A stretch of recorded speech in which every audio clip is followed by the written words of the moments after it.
This is Bedtime Stories for Insomniacs, where I tell you Reddit's creepy stories and you lose a little bit of sleep at night. If you enjoy these stories, make sure you give me a like and a subscribe. And if you would like to submit your own story, you can do so on my Whoa That Is Strange Reddit or email me at whoathatisstrange@gmail.com. This story was submitted to the NoSleep Subreddit by EAPATBP. And in this story, we will see how far one college student will go in order to earn some extra cash. This story is called My Sugar Daddy Asked Me Weird Favors. His Tinder profile said that he was 45, but he looked to be in his early 30s at most. Looking for a sugar baby, $700 weekly, no sex. It sounded too good to be true, but as a broke university student, I was willing to take my chances. I swiped right, and Tinder let me know that it was a match. His message came seconds later. Hey, sweetheart. I cringed at the word. I hated it. But $700 was $700. So I sucked it up and I replied, hey. His name was Jack, and he told me he owned his own business, although he never specified what kind of business it was. We talked for a while before he asked me for my Venmo to send my first payment. After a few minutes, I got the notification. I stared at the $700 for at least 20 minutes, expecting to wake up from a dream at any second, but it wasn't a dream. You still there? I clicked on the message. Yeah, sorry. If you don't mind me asking, what are you looking for in return? I stared at the chat until he replied. I'm just looking for you to do a few favors for me. That sounded like it was going to be sexual to me. Like, what? For example, the first thing I need you to do is pick up a delivery for me. That sounded innocent enough, but I was still expecting there to be some kind of twist. $700 to pick up a package? Come on, I wasn't even that naive. From the post office or something? No. I'll send you the address, but I'd rather not do it through Tinder. Do you have Kik? Or can you give me your number? Kik? What is this, 2011? I decided to give him my number instead, and he texted me the address immediately, followed by the address to his house, where I would drop off the package. I'm not home right now, but there's a key on the bottom of the blue flower pot near the door. Go inside and put the package on the coffee table in the living room. Make sure you lock the door when you go inside the house, and then lock it again when you leave. I grabbed my car keys and my wallet and got into my car, put the address into Google Maps. Got it, on my way. My phone buzzed as I backed out of my driveway. I'm serious. Lock the door both times, please. I thought that was a little excessive, but I promised him I would. The house looked abandoned. It had a broken chain link fence around it, with a small door that was hanging on for dear life. It stuck out like a sore thumb, surrounded by houses that were a lot nicer than this one in comparison. Are you here for jack shit? I looked up to see a man standing in the open doorway of the house.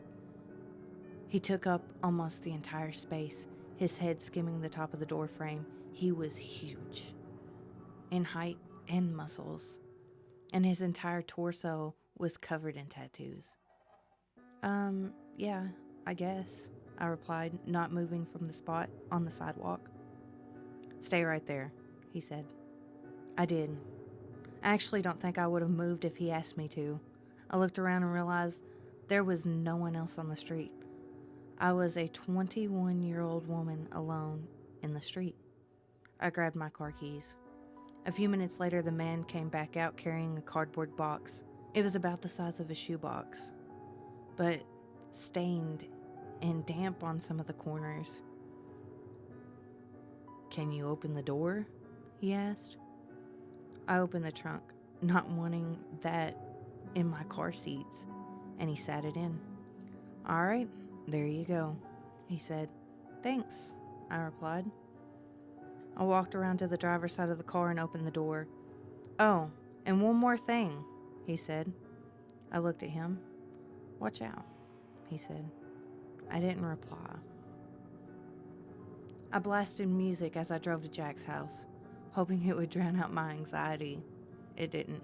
Parked my car in the stone driveway and stayed inside the car, admiring the house. It was a huge house, with stone pillars on the front porch and the greenest grass I've ever seen in my life. I turned the car off and I got out. I grabbed the package and I walked up to the front door, getting the key from where he said it would be. I opened the door and stepped in, closing it behind me.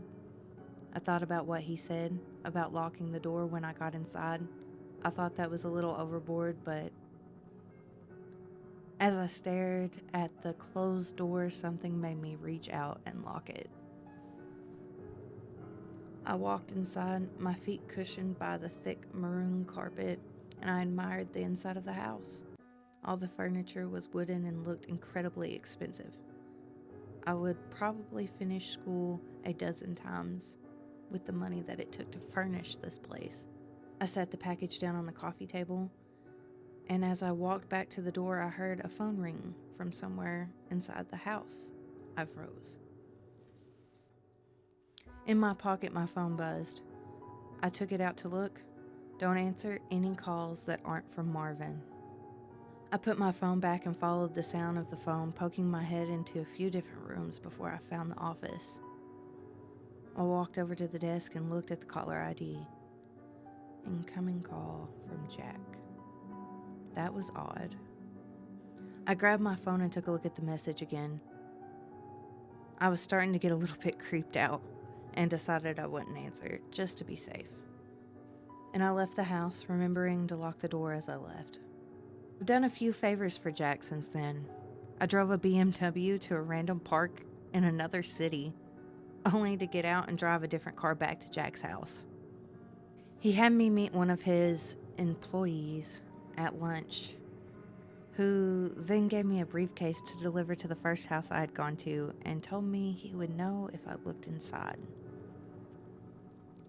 On several occasions, he asked me to drive down to the same house and stay with the guy, whose name was Julio, for a certain amount of time.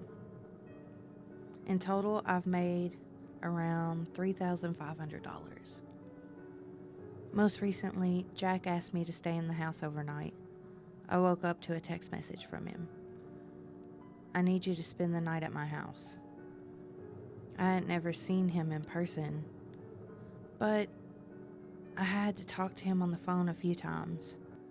He proceeded to tell me that he would pay me $1,000 to spend the night in his house, provided that I follow a few rules. I drove up to his house that evening. The driveway was empty, and it normally was, but the porch light was on. I walked up, I unlocked the door, went inside, and then locked it again. Everything in the house looked the same. Jack had told me over the phone that he would leave a list of rules on the dining room table. I sat all my stuff down in the living room. My bags looked like garbage compared to this fancy furniture. I wandered into the kitchen and then into the dining room. Sure enough, there was a piece of paper on the wooden table, held down by an empty glass. Lock the door when you come in. Only answer calls from Marvin. Don't turn on any faucets between 9 p.m. and 11 p.m. Don't open the door for anyone, no matter who they say they are, after 10 p.m. If the door to the closet at the end of the hall is open, sleep in the library.